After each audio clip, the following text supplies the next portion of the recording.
Alright, so problem 3 deals with eliminations, and the key here with these eliminations is to understand the conformation of this 6-membered ring and recognize that this tert-butyl group is going to lock it into a specific conformation.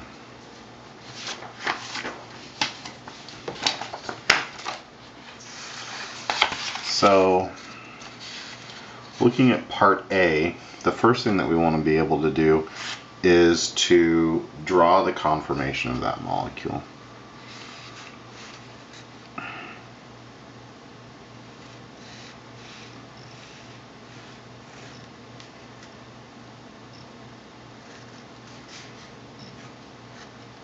Alright, there's a tert-butyl group that is locking it into position. Let's just go ahead and number these.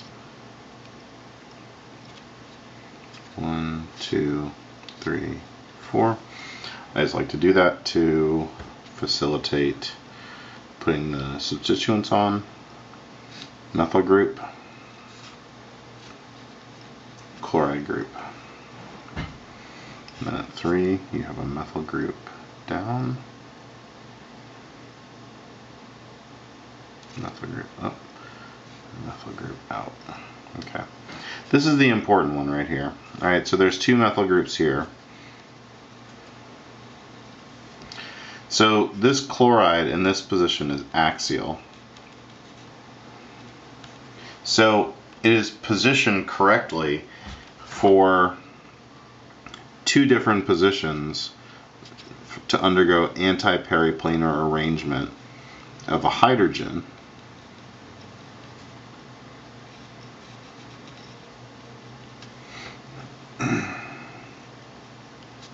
And those positions are either this hydrogen right here or this hydrogen right here.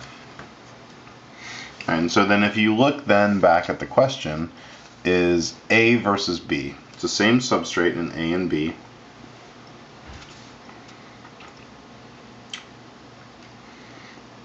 But the base that's being used, potassium methoxide or potassium tert butoxide. Alright, so what's the difference here? So with this molecule, you don't, so with this base, so hopefully you recognize that this is an E2 reaction.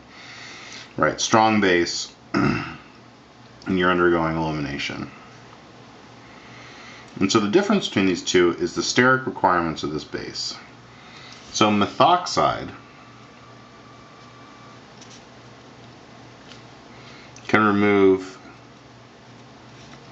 either this hydrogen or this hydrogen. You remove this hydrogen, the product that you get out of it is this.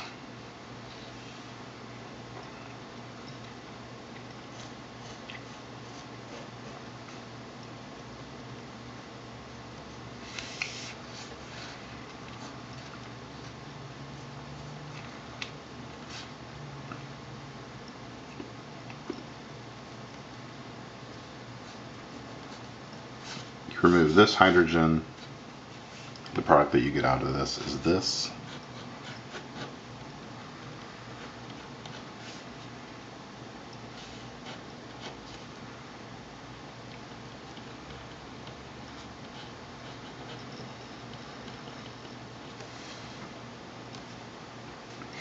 And so, thinking about these, if methoxide could remove either of them, what you would look at then is what is the most stable product. And we're going to deal with this a little bit more in the last lecture before the exam.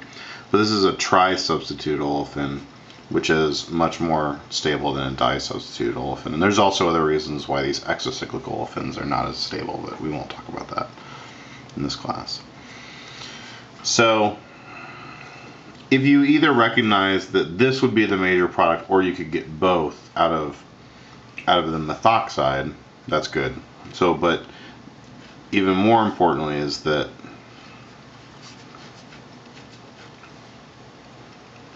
tert butoxide will only give you this product.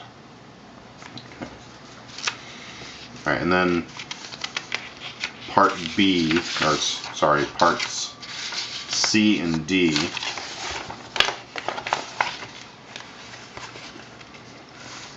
use the same molecule, except for now the tert-butyl group is in a different conformation.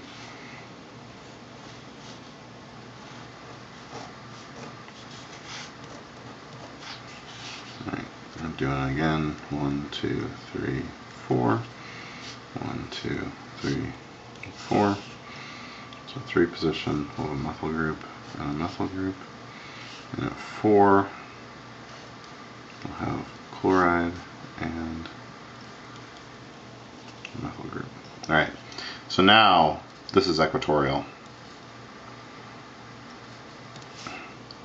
And this would be an ideal situation for you to get out your models and convince yourself that the only hydrogen that you can get anti-periplanar to this chloride is one of the hydrogens on the methyl group. So now, regardless of the base, the only product that you will get out of this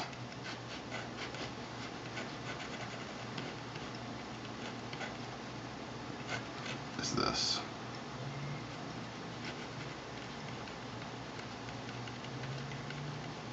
Okay, and that's understanding the conformational analysis of an anti-periplanar elimination.